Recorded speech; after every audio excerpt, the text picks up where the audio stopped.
Hi friends, അങ്ങനെ പുതിയ വീഡിയോയിലേക്ക് സ്വാഗതം. നിങ്ങളിപ്പോൾ വയനാട്ടിൽ നിന്നും കോഴിക്കോടേക്കുള്ള യാത്രയിലാണ്. ഇപ്പോൾ എക്സാക്റ്റായിട്ട് താമരശ്ശേരി ചുരം എത്തി.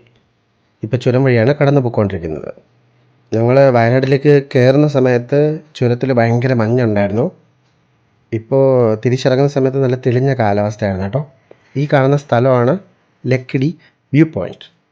ഇവിടെ സാധാരണ സമയങ്ങളിലൊക്കെ ഭയങ്കര ട്രാഫിക് ബ്ലോക്കൊക്കെ ചിലപ്പോൾ ഉണ്ടാവാറുണ്ട്.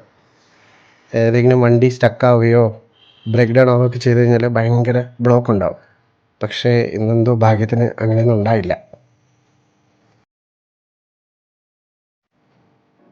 ഇവിടുന്ന് ഏകദേശം ഒരു 70 കിലോമീറ്ററിലധികം ദൂരമുണ്ട് കോഴിക്കോടേക്ക്. അങ്ങനെ ഞങ്ങൾ ട്രാവൽ ചെയ്തിട്ട് ഇപ്പോൾ കോഴിക്കോട് എത്തി. ഇതാണ് കേട്ടോ കോഴിക്കോട് ബസ് സ്റ്റാൻഡും പരിസരമൊക്കെ. കോഴിക്കോട് സിറ്റിയാണ് ഇപ്പോൾ പോയിക്കൊണ്ടിരിക്കുന്നത്. കോഴിക്കോട് എത്തിയതിന് ശേഷം ഞങ്ങൾ ആദ്യം പോയത് ഫേമസ് ആയിട്ടുള്ള സാഗർ റെസ്റ്റോറൻ്റ് ഉണ്ട്. അവിടെ നിന്നൊരു ലഞ്ച് കഴിച്ചായിരുന്നു. ഫിഷ് കറി മീൽസ് ആയിരുന്നു കേട്ടോ. സൂപ്പർ ഫുഡായിരുന്നു. കോഴിക്കോട് പിന്നെ ഫുഡിന് പ്രത്യേകിച്ച് പറയാനുണ്ടല്ലോ, ഫേമസ് ആണല്ലോ. അതിനുശേഷം പിന്നെ ഞങ്ങൾ താമസിക്കുന്ന ഹോട്ടലിലെത്തി. ഇതാണ് കേട്ടോ ഹോട്ടൽ, മലബാർ പാലസ് എന്നാണ് പേര്. പിന്നെ ഹോട്ടലിൽ പോയി ഒന്ന് ചെക്ക് ഇൻ ചെയ്ത് റിഫ്രഷൊക്കെ ആയി. ഈ ഹോട്ടലിൽ നിന്ന് നോക്കുമ്പോഴത്തേക്കും നമുക്ക് ഇത് കോഴിക്കോട് സിറ്റിയുടെ ഫുൾ വ്യൂ ഏകദേശമൊക്കെ കാണാൻ പറ്റും. ഈ കാണുന്നത് കേട്ടോ കോഴിക്കോട് സിറ്റിയുടെ ഒരു ഏരിയൽ വ്യൂ. പിന്നെ ഇത്തിരി റെസ്റ്റൊക്കെ എടുത്തിട്ട് ഞങ്ങൾ കുറച്ച് കഴിഞ്ഞിട്ട് വീണ്ടും പുറത്തേക്ക് ഇറങ്ങി. സിറ്റിയിലൂടെ ഒരു യാത്ര. ഈ കോഴിക്കോട് പണ്ട് ഭരിച്ചിരുന്നത് സാമൂതിരിമാരായിരുന്നു കേട്ടോ. കേരളത്തിലെ 3ാമത്തെ വലിയ സിറ്റിയാണ് കോഴിക്കോട്. ഏകദേശം 75 വാർഡുകളാണ് കോഴിക്കോട് കോർപ്പറേഷനുള്ളത്.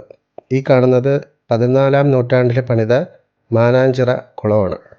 ഏകദേശം ഒരു 3.5 ഏക്കറിലാണിത് പടർന്നു കിടക്കുന്നത്. ഇത് സിറ്റിയുടെ ഒത്ത നടുവിലാണ്.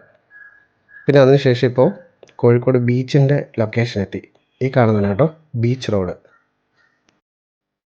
ബീച്ച് റോഡ് കാണാനൊക്കെ നല്ല രസമുണ്ടായിരുന്നു. അത്യാവശ്യം ചെറിയ ട്രാഫിക്കും ഒക്കെ ഉണ്ട്. ഈ ബീച്ച് റോഡിൻ്റെ സൈഡിൽ അനേകം അമ്പലങ്ങൾ, പള്ളികൾ, കോടതികൾ, hotels, schools, college, police station, പിന്നെ ഇഷ്ടംപോലെ വ്യാപാര സ്ഥാപനങ്ങൾ എല്ലാം ഉണ്ട് കേട്ടോ. കോഴിക്കോടിൻ്റെ ഒരു പ്രധാന ഐക്കൺ ആണ് ഈ ഒരു കോഴിക്കോട് ബീച്ച്, നമ്മുടെ കോഴിക്കോട്. മിക്കവാറും കോഴിക്കോടുകാരൊക്കെ വൈകുന്നേരങ്ങളിലൊക്കെ ചിലവാക്കാൻ വരുന്നത് ഈ ഒരു ബീച്ചിലാണ് കേട്ടോ. ഞങ്ങൾ അവിടെ നിന്നൊരു കുൽഫിയൊക്കെ കഴിച്ചിട്ടുണ്ടായിരുന്നു. വർക്കിംഗ് ഡേ ആയിട്ടും നല്ല തിരക്കുണ്ട് ഈ കോഴിക്കോട് ബീച്ചിൽ. ഫോട്ടോ എടുക്കാനൊക്കെ ഇഷ്ടംപോലെ സ്പോട്ടുകൾ അവിടെ സെറ്റാക്കി വെച്ചിട്ടുണ്ട്. നമ്മുടെ ചെന്നൈയിലെ മറീന ബീച്ചിൻ്റെ ഒരു ചെറിയൊരു റിസംബ്ലൻസ് തോന്നും. ഒരു കുഞ്ഞു മറീന ബീച്ചിൻ്റെ ഒരു സാമ്യം തോന്നും ഈ കോഴിക്കോട് ബീച്ചിൽ. അവിടെ ഇഷ്ടംപോലെ കടകളുണ്ട്.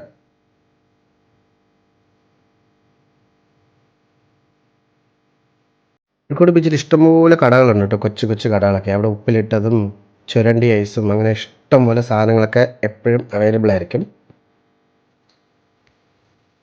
കേരളത്തിലെ ഏറ്റവും മനോഹരമായ ബീച്ചുകളിൽ ഒരെണ്ണമാണ് ഈ കോഴിക്കോട് ബീച്ച്. യുനെസ്കോയുടെ ക്രിയേറ്റീവ് സിറ്റീസ് നെറ്റ്വർക്കിൻ്റെ ലിസ്റ്റിൽ ഉൾപ്പെട്ട ഇന്ത്യയിലെ ആദ്യത്തെ നഗരമാണ് കേട്ടോ കോഴിക്കോട് എന്ന് പറയുന്നത്. പിന്നെ ഞങ്ങൾ അവിടെ വഴിയരികിൽ കണ്ട ഒരു ചായക്കടയിൽ നിന്നും ചായയൊക്കെ കുടിച്ചിട്ട് ഒരു മലബാർ പലഹാരം വാങ്ങി. ഇതാണ് കല്ലുമ്മക്കായ. മലബാർ ആർക്കിത് നല്ല പരിചയം ഉണ്ടാവും. ഇത് കോഴിക്കോട് ബീച്ചിലുള്ള ഒരു പാർക്കാണ്. സ്വാതന്ത്ര്യ സമരമായിട്ട് ബന്ധപ്പെട്ട ഓർമ്മകൾ സൂക്ഷിക്കുന്ന ഒരു പാർക്ക്. ഒരു സ്റ്റേജൊക്കെയാണ് സെറ്റാക്കി വെച്ചിരിക്കുന്നത്. ഇഷ്ടംപോലെ പ്രോഗ്രാംസ് ഒക്കെ നടത്താൻ പറ്റുന്ന കറക്റ്റ് സ്പോട്ടാണ്.